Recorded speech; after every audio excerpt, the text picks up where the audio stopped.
जी नाज़रीन, हाज़िर आहियूं नेशनल ऑनलाइन न्यूज़ अरसान अहमद खां खे हम ख़बर ॾींदा हलूं। क़ाइद अवाम शहीद ज़ुल्फ़िकार अली भुट्टो जे पकदार पुट शहीद मीर मुर्तज़ा भुट्टो जी 5वीं वरसी पीपी शहीद भुट्टो पारां गढ़ी खुदाबख्श भुट्टो में निहायत अक़ीदत एहतराम सां मल्हाई वई। वरसी जे मौक़े ते गढ़ी खुदाबख्श भुट्टो में सुबुह जो 10 वॻे क़ुरान ख़्वानी करे इज्तिमाई दुआ घुरी वई। शहीद मीर मुर्तज़ा भुट्टो जी मज़ार ते हाज़िरी भरे गुलनि जी वर्खा करण सां गॾु जज़्बाती अंदाज़ में उबड़ ईंदड़ नारा हणी सुॾकनि लुड़कनि आउन ऐं दाउन सां भेटा पेश कई वई। वरसी तक़रीब में शिरकत लाइ कोंड खुर्श खां पातल कारकुननि जे वॾे अंग जंहिंमें KPK जे सदर सलीम शाह, पंजाब जे जावेद इक़बाल मौज़म, फिरोज़ा लाशारी, सेंट्रल एग्जीक्यूटिव कमेटी जे मेंबरनि गुलाम हैदर नारेजो, महबूब सियाल, तर्जुमान वरियाम चना, रहीम खोसो, हफ़ीज़ पठान, मुनीर बिरोही, मजीद सियाल, परवीन चांडियो, यूसुफ पतूजो, सलीम चना, गुलाम नबी कोलाची, निसार मीरानी ऐं ॿियनि मज़ार ते हाज़िरी भरे शहीद क़ाइद खे ज़बरदस्त भेटा पेश कई। वरसीअ जे मौक़े ते मज़ार जे साॼे पासे खां वॾो जलसेगाह तयारु कयो वियो, जंहिंमें पार्टी जे मरकज़ी अॻुवाणनि तोड़े सूबाई अॻुवाणनि शिरकत करे जलसे खे ख़िताब करे शहीद क़ाइद खे लफ़्ज़नि जी भेटा पेश कई ऐं पार्टी चेयरपर्सन गनवा भुट्टो, बीबी फातिमा भुट्टो, जूनियर ज़ुल्फ़िकार अली भुट्टो जी क़यादत में रत जे आख़िरी पुड़े ताईं साथ निभाइण जो वचन पिणु वरिजायो। पार्टी चेयरपर्सन गनवा भुट्टो परॾे हुजण करे वरसी जलसे में शिरकत न करे सघी, जंहिं करे जलसे जी शुरूआत वक़्तु गनवा भुट्टो वीडियो कॉल ज़रिए जलसेगाह में शरीक कारकुननि जे जोश जज़्बे खे ॾिसी जज़्बाती थी वई, जंहिं दौरान पार्टी वर्करनि जज़्बाती अंदाज़ में उबड़ ईंदड़ नारा हणी चेयरपर्सन गनवा भुट्टो जो शानदार इस्तक़बाल कयो ऐं गनवा भुट्टो पारां मोबाइल फ़ोन मां हथ लोॾे कारकुननि खे नारनि जो जवाब पिणु ॾिनो वियो। मोबाइल फ़ोन जलसे गाह में मौजूद पार्टी जे जियालनि वर्करनि खे ॾेखारे चेयरपर्सन जो दीदार पिणु करायो वियो। वरसी जे मौक़े ते सुबुह सवेर खां ई मुल्क जे कुंड कुर्श खां पार्टी वर्करनि जा बसिन, वैगननि ऐं मुख़्तलिफ़ गाॾियुनि ते काफ़िला पाढ़ण शुरू थी विया हुआ, जेके शहीद मीर मुर्तज़ा भुट्टो समेत शहीद क़ाइदीन जे मज़ारनि ते हाज़िरी भरे खेनि ख़िराज अक़ीदत पेश कंदा रहिया।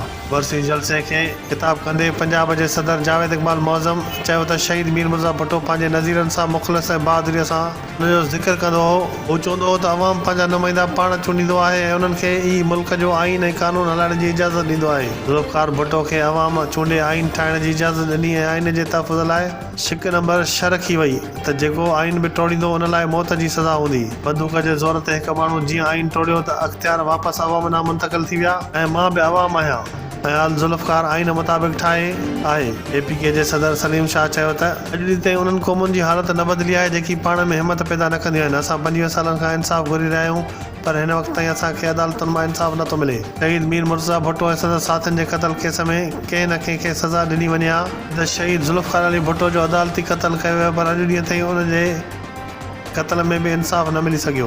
गनवा भुट्टो बहादुर ऐं शुजाअत जो निशान आहे। बहादुर इन करे त हू ख़तरनि खे ललकारियो ऐं 2 अमानतूं संभाले रखियूं आहिनि जेकी अवाम जूं अमानतूं आहिनि। लेडीज़ विंग अॻुवाण फिरोज़ा लाशारी चयो त असां WhatsApp ऐं PCO जजिस मां का बि उमेद नथा रखूं। जेकॾहिं जुडिशरी आज़ादु हुजे हा त वज़ीर आज़म ऐं सदर पाकिस्तान जे पुट ऐं भाउ जे खून सां 25 सालनि खां अॻु में इंसाफ़ थी वञे हा। अॼु पहिरीं खां करप्शन वधीक ऐं कर्ज़ में वॾो इज़ाफ़ो थी वियो आहे।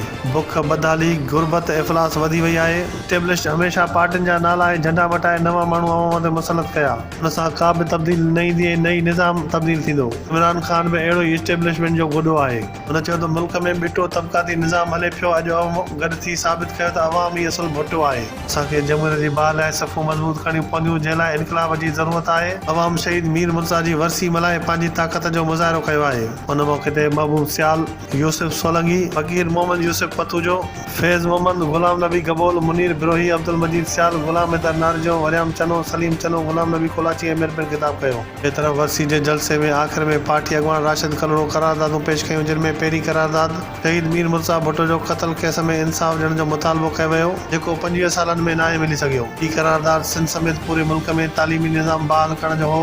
टी करारदाद में मुल्क में माशी इस्तकाम आणे महांगाई खे घटाइण जो मुतालबो कयो वियो।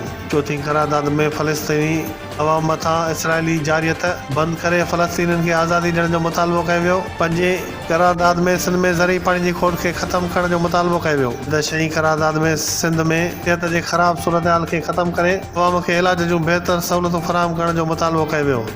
आख़िरी करारदाद में चयो वियो त मुल्क ऐं ख़ासि तौर सिंध मां निकिरंदड़ तेल, गैस ऐं कोयले जी रॉयल्टी उन्हनि इलाइक़नि ते ख़र्च कई वञे।